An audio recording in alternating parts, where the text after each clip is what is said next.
Thor: Love and Thunder. We're hearing some good news. Previously, there was photos that showed Taika and Hemsworth together, and they're like, wait, I mean, this would kind of line up with the rumored production start over in Australia and the fact that they want to use some of the stage tech that they're using for Mandalorian. And recently, Natalie Portman confirmed that it looks like they're definitely tackling the cancer storyline, which was a big question mark from before because they didn't know if they were going to do it. Thank Yep. God. That's, yep. You think of a bigger mistake anyone could make. Yeah. So yeah, we want to do this, but we want to completely get rid of her entire character arc and purpose of being this character in the first place. Yeah, that would honestly, they must have heard some feedback and like people being like, no. It's like, how can we change Tony Stark? We don't like the arrogance bit. Let's not have that in there. It's like, yeah.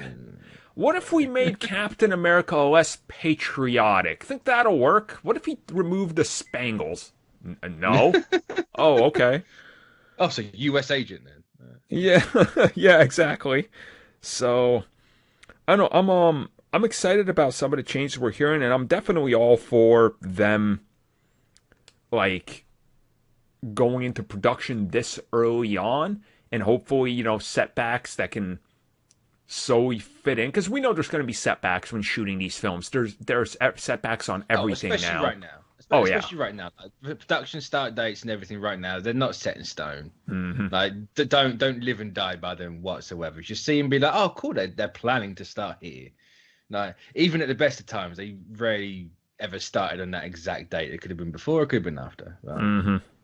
And right now, with everything going on, if it happens, cool. But they'll probably have to shut down at some point.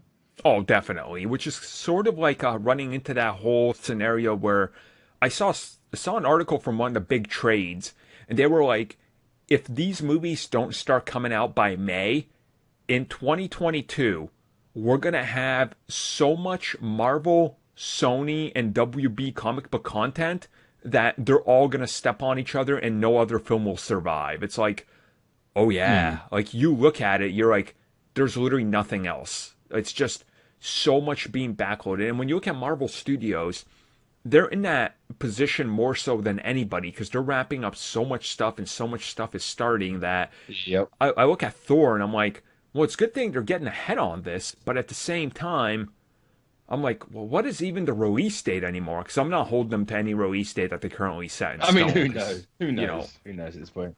Mm-hmm. Because there's no currently you have what Eternals in November 21, but you have Spider-Man in December 21. They're not going to cannibalize those movies. Nope. That's madness.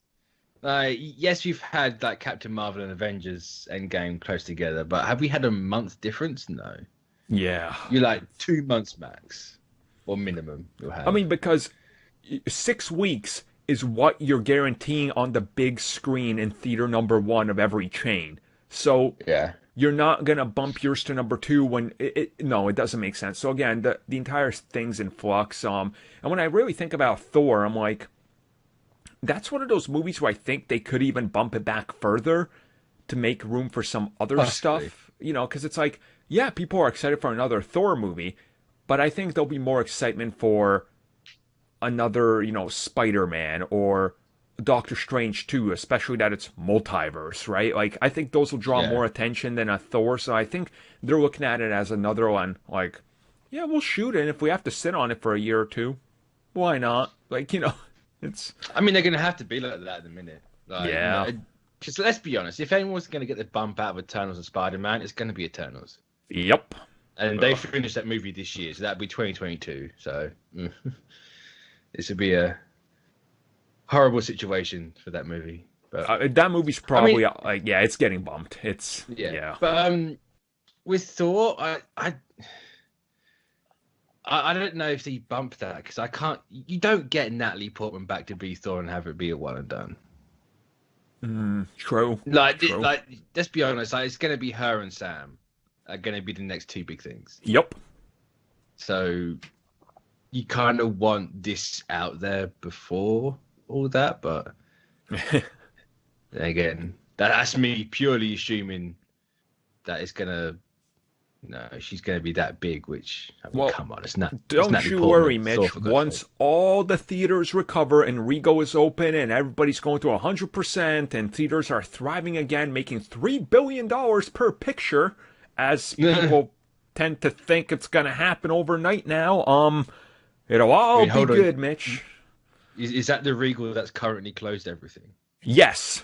Because there's absolutely nothing out. Crazy. Who'd have seen that one coming? Who'd have thought that theaters would have to close down again because everything's going back up? I don't know. I certainly didn't see it coming. It's not like, you know. It's not like Tenet has ruined everything for everyone. No. Let's be honest. The Golden God can do no wrong. Well done, Chris Nolan. You're done. You're done screwed it. You're done screwed it. For the sanctity of cinema. Cinema! Somewhere Marty Scorsese is spitting feathers. Oh. Yeah. Absolute spitting feathers. Well, I guess we'll know. He's going like full Liam Neeson in Taken. No. Yeah. He's going to need those like 14 cuts to get over that fence. It's true. Well, I guess we'll see what happens with Marvel's release schedule on Thor, but don't hold your breath out on their current scheduled release anything, really, because that's not looking good or likely or anything. But